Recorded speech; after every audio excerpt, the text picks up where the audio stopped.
When the time comes, you will think that you have the capacity to think about it. You will not.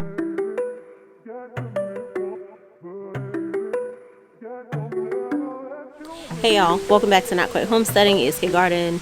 Today I am on the patio.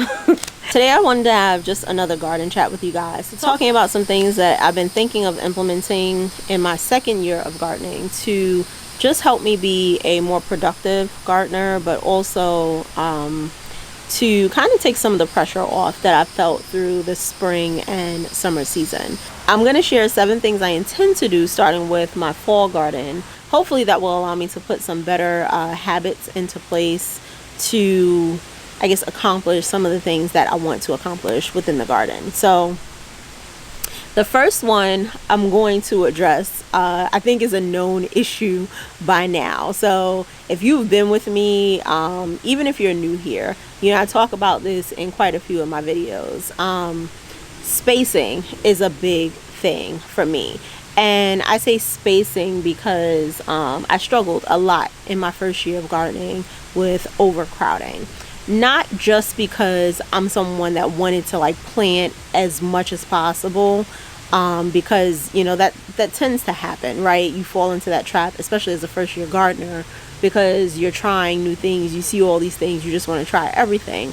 But really, I was building the garden out, and you know, it was kind of like timing was ahead of me as far as what was available in terms of our space and when things needed to actually get planted. So I ended up planting a lot more things in my beds, simply because we had to work with the space that we had. So instead of taking the mindset that I would just, you know, plant with the space that we had, I squeezed in as much as I could into those spaces. And, you know, it really did a disservice for some of the crops that we had planted. I will say the biggest things that has affected me around overcrowding were having slug infested crops, which, you know, once the spring came around, things started to get moist. You know, you're watering more, you're having to water a little bit more than you did in the colder months, and having crops packed on top of one another, it basically kind of gave a nice home to slugs, right? Where it's super moist, there's food, they could, you know, have their babies there, and there's food available to them. And it just was not a good situation. The second thing it did, it stunted my crops, right? So I had plants that weren't growing to their full ability because they were too packed in. They didn't have the room to branch out, and it just kind of inhibited the plant's ability to do what it was supposed to do. And the other thing it did was it actually made some crops fail altogether. So I had several crops that I ended up just having to throw out completely because the crops just they couldn't grow. You know, they ended up being no good. They ended up dying off.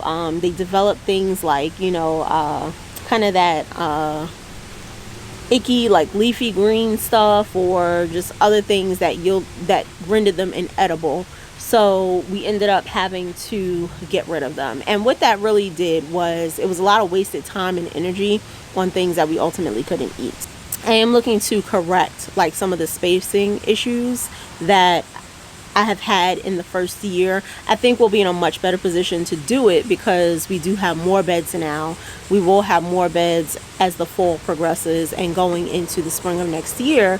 And then I'm hoping that will also allow me to kind of clean up the garden some, focus more on raised bed gardening and eliminating some of the grow bags, which will also alleviate some of the time and energy that I have to put into maintaining the garden. The second thing I will be doing differently, and this was another thing that impacted a lot of what I experienced in my first year as a gardener.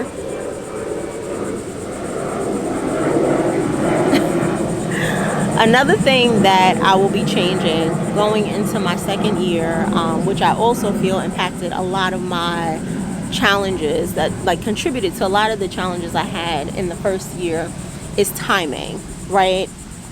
Timing and learning the seasons that I need to grow in my climate.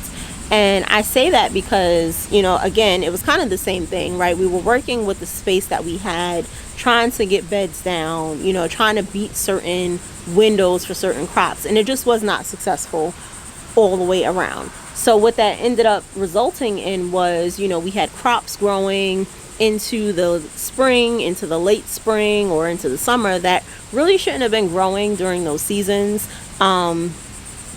We had things that, you know, grew into that needed warmth. I'll say my corn, for example, needed warmth, but at the same time, the season where it was really set to put on its fruit, it was just way too hot, and the crop ended up failing. One other example is carrots. Now, carrots were a little bit different for me because they were something I just wanted to see if I could grow all year round. And the reality is I probably can grow them for most of the year with the exception of July and August, but carrots for us do not taste as good being grown kind of like from spring into summer as they do when they're grown from the fall into winter, winter into spring. And I want the best flavor food out of my garden. So for me, I found that it does not make sense for me to grow something like carrots from the spring into the summer, the late part of the spring, early summer. They weren't bad, you know, when I tasted them, but the reality is they need that cold to really concentrate those sugars the way, in order to get the best tasting, sweet tasting carrots. So, you know, timing was something that I definitely learned the value of, particularly in my climate.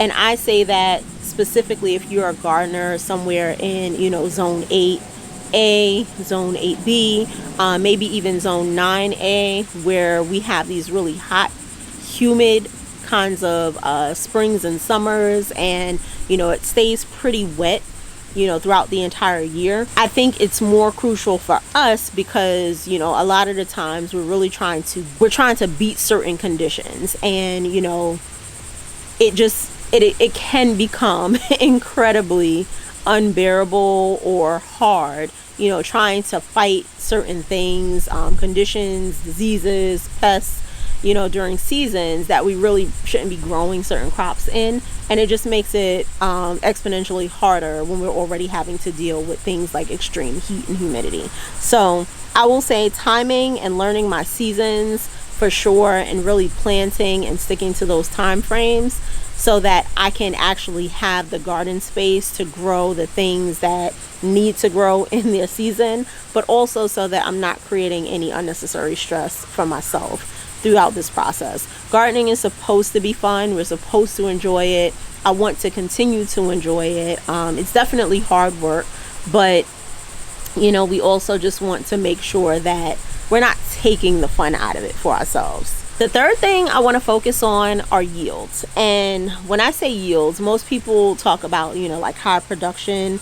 I want production, but when I talk about yields, I'm talking about really focusing to ensure like food through either the next season, through a transitional period, or you know, through maybe it's next year if that crop requires it.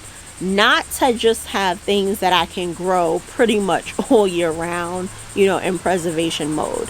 I think there is a benefit to preserving, you know, through some of the transitional periods, of course, but, and I say transitional periods, I'm talking about, you know, where you may have to reseed something and it takes the time to get up, perhaps a plant died and, you know, now you have to wait on the succession sow and it's not ready, that kind of stuff. But I want to be strategic about having the appropriate amount of food that we're actually going to eat stored away, and not just having food stored away to have it stored away, if that makes sense.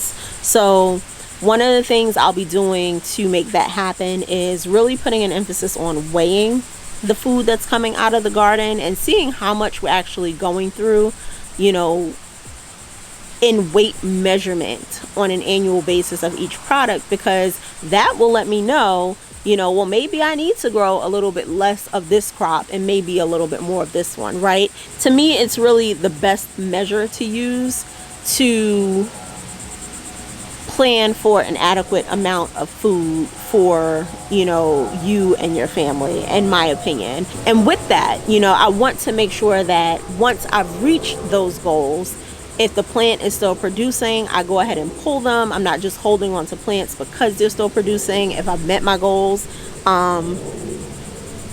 making sure that I have the right amount of plants in order to meet those goals without having to do a ridiculous amount of succession planting for certain things, especially things that take exponentially long to grow.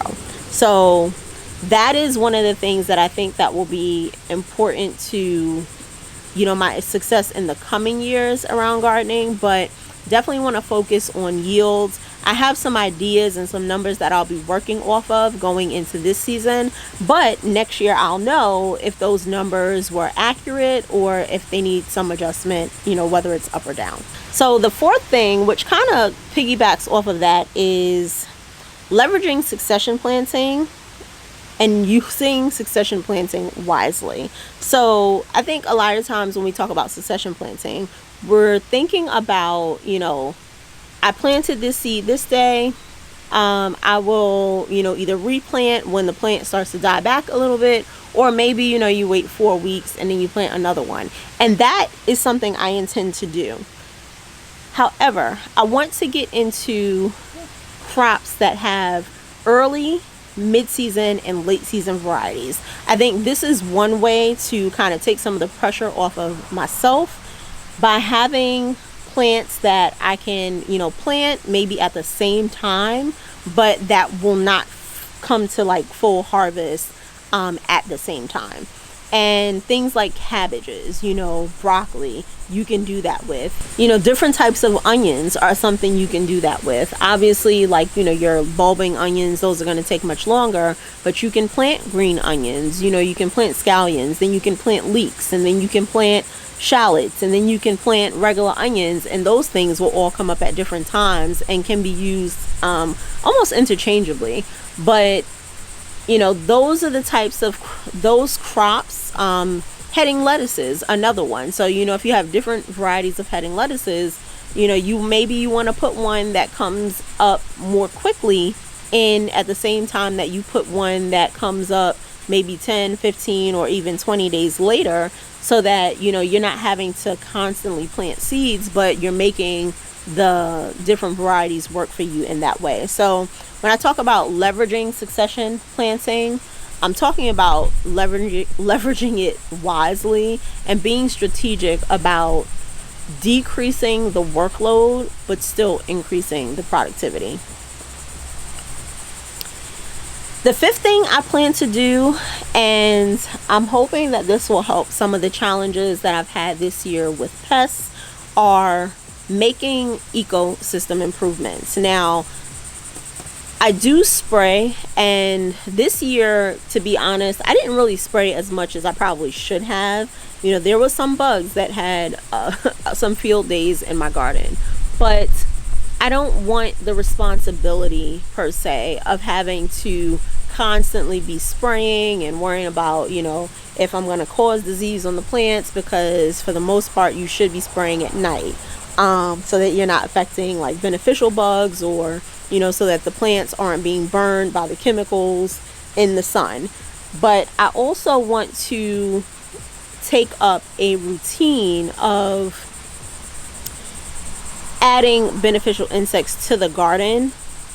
So I will be purchasing actual beneficial insects from reputable suppliers so that I can create a system for adding them to the garden. Like, I will tell you, one of my plans is, I would say probably sometime around September, October, I plan to do a treatment of beneficial nematodes. And that will help eliminate any, pupa that have been, they're left over in the ground from things that have burrowed into the soil. It'll clean up those like regular root knot nematodes and non-beneficial nematodes that are circulating in the soil. It'll clean up some of these unwanted pests as well, and things like centipedes, and I call them centipedes. I'm pretty sure that's the they look like centipedes. They're not centipedes. They're called, I think, sycophants, something like that. But they look like centipedes, and they eat away at the roots of plants, right? They actually use the tunnels that earthworms create to get around, because they can't burrow and create tunnels themselves. But if you allow them to, they will eat at the roots of your plants, which makes the plant, and they only eat at the soft roots, which are the new roots. So it will stunt your plant. It'll make the plant suffer if the population gets out of control. And then you'll kind of see stunted growth in your plants. And I'm sorry, y'all, if I'm touching my face a lot. Like, I'm a little itchy out here. Like, I've said it several times, but I have really bad allergies. So even just sitting out here is definitely messing with me. But I plan to leverage those things on a more frequent basis, so that I can use them in conjunction with the spraying, but so that I'm not so heavily reliant on spraying. So the next thing that I definitely want to do better in my second year is harvest planning. We always talk about preparation and planning for planting and transplanting and getting everything in the ground, getting the plants to the fruiting stage, but I don't hear a lot of people talk in depth about, you know, harvest planning and actually knowing what you're going to do for the most part with your crops when they come out of the ground. And even for, you know, going into my second year, narrowing it down to what that window is of when that busy season will be for me, so that I can plan accordingly. Now, as a first year gardener, you don't really know those things, right? Because you're experiencing them for the first time. But if you're in my climate, you know, that is something that could potentially help you. Like, you know, look at some of the videos of when the harvests were coming out, so you can kind of see and know what to expect as far as, okay, this is going to be a busy season. There was a point where I was harvesting baskets full of produce probably every other day, and it was just like, okay, this is way more than I bargained for. Definitely wasn't expecting this. So, you know, having a really solid harvest plan for each thing and knowing what you want to do with it will be your friend, because when the time comes, you will think that you will have the capacity to think about it. You will not. So one of the things I want to get better at is definitely knowing exactly what I intend to do with whatever I'm harvesting that particular day. Now, I do try to wait on my harvest until I know I have the capacity to preserve in some space. And preservation doesn't always mean putting away for a later date, but more so making sure that if it's something that needs to be cleaned, let's say lettuce, for example, I'm not pulling it and putting it in the refrigerator without cleaning it, because that makes it less likely that I'm going to eat it, right? But if it's clean and prepared and ready to go, I'll go in, grab it, have a salad, and be done. But I need to be ready and willing to do the work once I pull the lettuce from the garden. So, you know, harvest planning is something that, if you're a first year gardener even, you know, talk to people about when crops come up in your area, when you expect to get these abundant harvests, and, you know, really have a solid plan for them. Otherwise, it can get overwhelming really quickly, and you will find yourself neglecting your crops like I did at some stages. So don't do that to yourself, because you want to be a good steward of, you know, what's coming out and what you're being blessed with. But I have so much stuff sitting on my counter right now that I need to attend to, and I've just been like, you know what, I am exhausted, and next year I want to be in a better position to say, okay, I know that the middle of June to the middle of July, I'm going to be doing nothing but harvesting peppers. I know when I pull these, I'm going to do this. I know when I pull this one, you know, I'm going to wash them up, throw them in the freezer, leave them whole. You know, write it down. If you don't think, if nothing else, write it down. And then the last thing that I know for sure that I want to do in my second year that I don't think I was able to do very well in my first year is eating fresh from the garden, meaning picking what I'm planning to make for dinner that day right out of the garden, so straight from garden to table, and then not over preserving. And I put those two together because, you know, if the focus is on eating fresher longer, then there shouldn't really be a need to over preserve everything. I want to use preservation for having vegetables that maybe we can't grow, you know, for multiple seasons. So I'll give an example, maybe something like zucchini. Zucchini has a very specific season. So if you want zucchini in the off months that, you know, is garden fresh, the only way to do that is to preserve it in some capacity. And there's nothing wrong with preserving that, right, to get you through to the next year if you eat zucchini frequently enough to do so.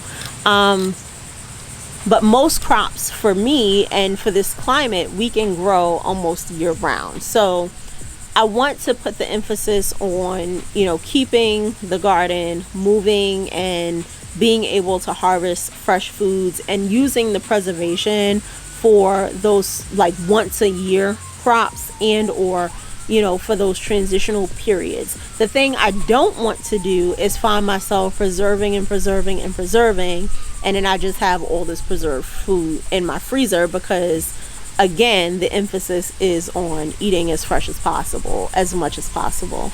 And, you know, if I'm going to be doing that in that way, there should be less of a need to preserve. But that is really everything that I wanted to share with y'all, and I'm hoping that I can stick to these goals in my second year. You know, I know that I am still learning. I have a lot ahead of me to learn, but, you know, I want to make sure that I want to make sure that I'm developing good habits around the garden early, so that I'm not trying to break bad habits later. So let me know in the comments what year of gardening you're in. What are your plans going into like the next agricultural season? And, you know, are you going to be doing anything differently than you've done this year or in previous years that you think will set you up for success? As always, friends, I appreciate y'all for spending time with me in the garden.